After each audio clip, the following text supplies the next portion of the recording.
What things did you bring home from your last trip? I brought home a variety of local handicrafts and spices from my recent trip to Thailand. The vibrant fabrics and unique seasonings will be a fantastic way to remember the wonderful experiences I had exploring the local markets and soaking in the culture. Is there anything you've brought home that you regret buying? Yes, I once bought a large, bulky vase that looked great in the store, but felt completely out of place in my small apartment. It was an impulsive purchase that I regretted as soon as I got it home, because it took up too much space. Do you usually bring a gift for your family when you return home? Absolutely. I love surprising my family with gifts, so I always make an effort to find something thoughtful and unique when I'm traveling.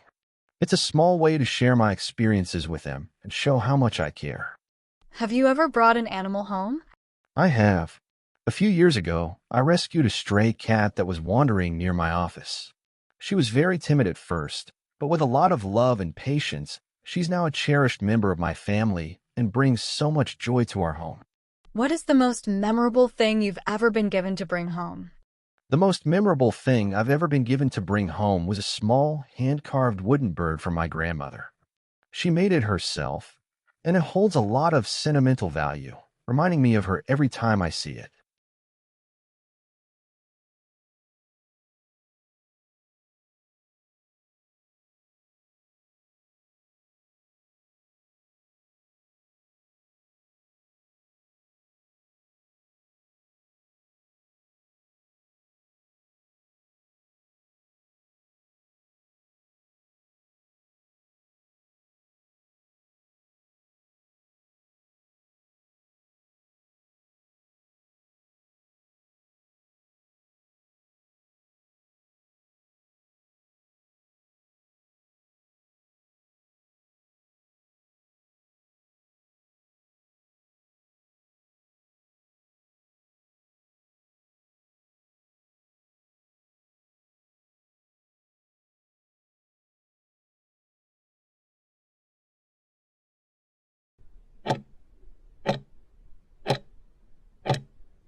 One truly special item I brought home from a holiday is a beautifully carved wooden elephant statue.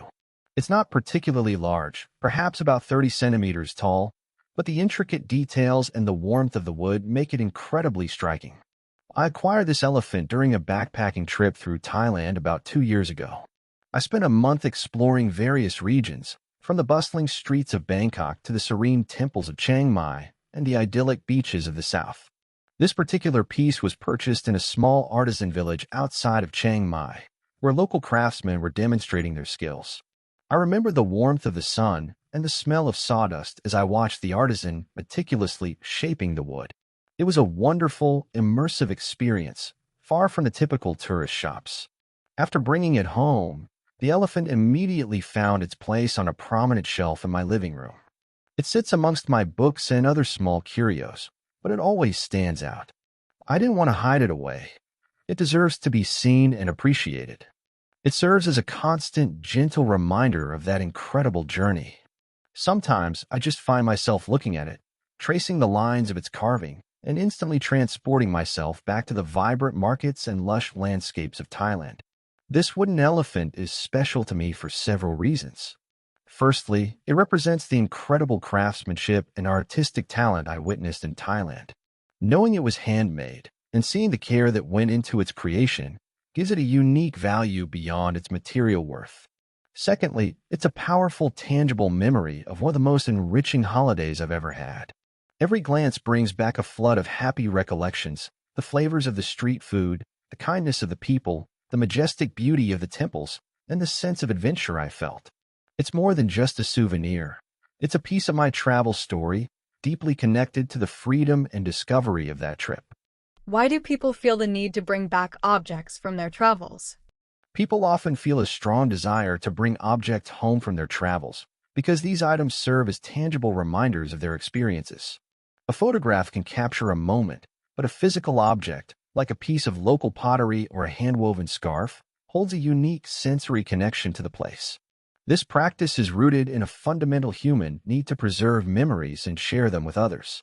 These souvenirs act as physical stories, allowing people to not only reminisce about their journey, but also to pass on a piece of the culture, history, and adventure they encountered. It's a way of making an intangible memory concrete and lasting, transforming a fleeting moment into a permanent artifact. Do you think the type of object people bring home has changed over the years? Yes, the type of objects people bring home has definitely changed, largely influenced by globalization and the shift from traditional tourism to experiential travel. In the past, people might have focused on acquiring classic souvenirs like t-shirts or keychains. However, with the rise of social media and a greater emphasis on authentic experiences, people now seek out more unique, artisanal, and locally made items.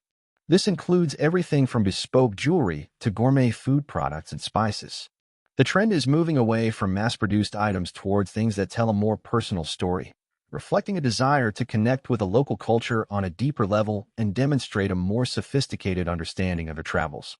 What are the advantages and disadvantages of online shopping for products that you might have once purchased while traveling? Online shopping for products from other countries offers a clear advantage in terms of convenience and accessibility.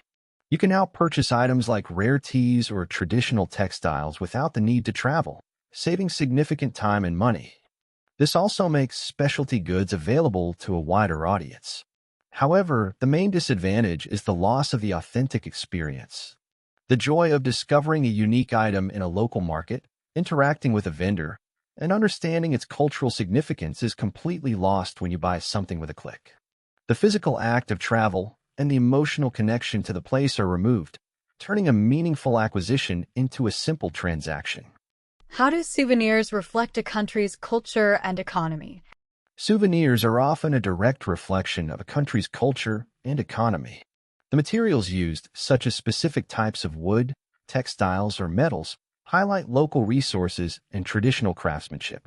The themes and designs often represent national symbols, historical events, or folklore, providing a glimpse into the country's identity.